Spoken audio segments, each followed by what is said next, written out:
Hi friends, it's me. Welcome to the next edition of Garden2TableTV. We are here today back at the home orchard at the Magical Paradise Retreat in Central California, and we are going to learn how to prune a pear tree.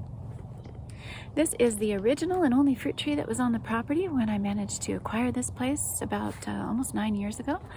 And our dear friend Toni Sanchez flew in from Spain to celebrate, and he got right up there in that tree with a big saw and big loppers and went to work because it was massive and very dead, full of dead wood and full of moss. All the branches were super mossy and it looked like it was on its last legs and maybe hadn't been watered in forever. So he got up there and worked some magic and showed us how he prunes pear trees, and we're going to show you if we remember some of his tips, and we're going to get right to that. Oh, Toni Sanchez, by the way, is a phenomenal winemaker in Spain. Very amazing man. He's also an expert viticulturalist, so he can tell you all about pruning grapes. So we're going to go fly out to Spain and hopefully within the year and have Toni gives us some tips and tricks for how he does things in a beautiful region called the Pear wine growing region of Spain. He also makes kombucha, and he's just a general overall genius and incredible academic who's written extensively on vineyard management.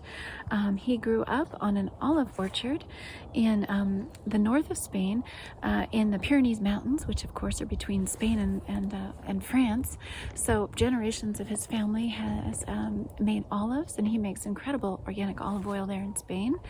And hopefully we'll get him down here also back to California to work on our olive trees, hopefully in the next year or two, and have him firsthand tell us some of his favorite ways of doing things. But today we're going to get into this pear tree named Toni, and we're going to get right to work pruning it up like Toni would and showing you what we do. First, we're going to look for all the dead wood, cut all that out. Look for all the branches that are crisscrossed and cockeyed, of course, and choose which branch is going to be best for the overall structure of the tree, and that will be good and weight bearing once it's full of leaves and fruit. And we'll of course be thinning out considerably. This tree is very densely, very vigorous growth on it. We're going to be snipping off any branches that are sagging, and we're going to be very careful with the fruiting spurs. So fruiting spurs develop early on with the pear. They fruit year after year. They tend to be like with the apple and the plum, they tend to be in this area of the tree, so in the central area. So we're going to be very careful when we're pruning to not bump those off and rub them and damage them in any way. And we'll show you what they look like, and we'll get right into that tree and get to it. We got a lot of work to do to get that tree thinned out and lighten its load a little bit. And we're also I know this tree used to carry a lot of moss and still goes that direction, so we're going to be looking for stuff that for branches that look like they're a little old and dead wood, and we're going to clean those out first. All right, I'll show you what it all looks like when it's done, and we'll check in with you along the way and show you little points and tricks that we've learned. So Kevin, we're looking here at the heart of this pear tree, and we've already pruned these branches back, but you'll see how much growth we had here. So most of these branches just aren't doing us a lot of good. You don't want stuff curling in towards the center. Yeah, like this one here. Yeah, maybe this one. They're just bending inward. They're not yeah, really... You're looking for the ones too, because ultimately you're going to be cutting this branch off, right? Yeah, so down the road, as the older branches die back and become less fruitful, the pear tree is trying to replace itself, so it's giving us the next one. So yep. These, how about we take this one? Great idea, yeah. Right. And then maybe just leave one of these two, whichever we think looks like it'll be the better one to ultimately down the road replace that older main branch. So yeah, I'm gonna clean this tree right out. And then what's your call on these two guys here? Which one's gonna kind of be the better, space wise? We'll leave that one. We'll take this one.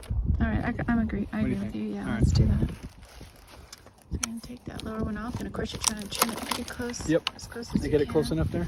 I try to get a little closer. Okay. All right, so we're opening this pear tree back up. In the case of a pear tree, the fruit is borne on older wood, on what we call fruiting spurs. And these knobby growths will produce fruit year after year. So these are all blossoms that are going to be opening and producing our pears. So be very careful not to bump or knock those off with your pruning shears or your ladders, because these are our treasures and where all the fruit's going to be coming from. You may have noticed that the pear trees tend to have a very upright growth pattern, which we will be favoring and leaving those strong upright branches. We're going to be thinning this tree out significantly, and of course also always look to remove all these branches that hang out underneath and shoot downwards. These are all just from the past year of growth. So we're trying to get it down to a manageable height. Yeah. So You've already taken off the big ones. we've already taken off the big ones, but anything that's like, we kind of compare it to this one we've got over here.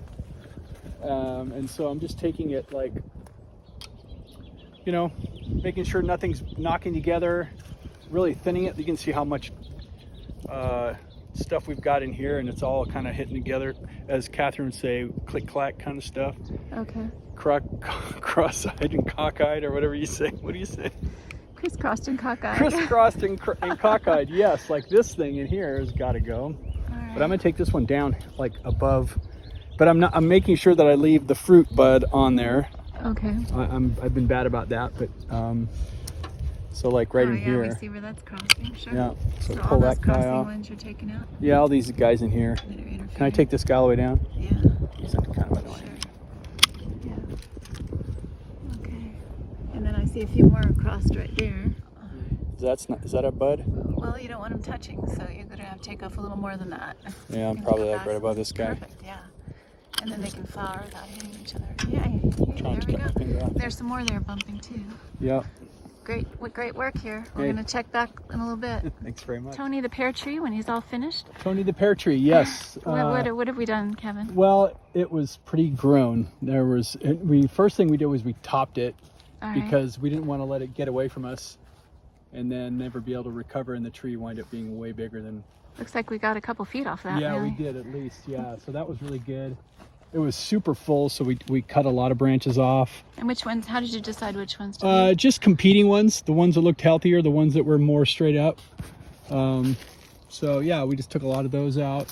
And left, I see we did choose the replacement ones. I like the replacement choices. So Yep.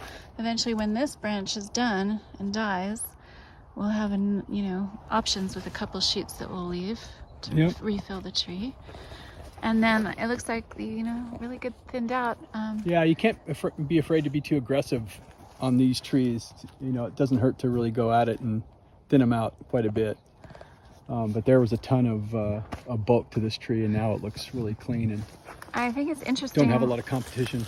I think it's interesting how as we go, you think you're done with the branch, and then you come back and see, oh wait, there's a crisscross. Yeah, and I think we stopped like 3 times and then you started up again. Yep. find more branches that just aren't necessary or interfere. Any branches rubbing? None there? Wait, I heard something. Oh yeah. Oh yeah. These Oh, two I right see here. where they're right up there at the top too. Yeah, there and then up the top. So we'll have to come back and Yep. get those Like two right. I'd nipped probably off. take that one off. Okay. And what about the other branches? Let's test the other branches with the click-clack test. Nothing's hitting. Pretty quiet there. Excellent. All right. Pretty good there. No click-clack? Yep.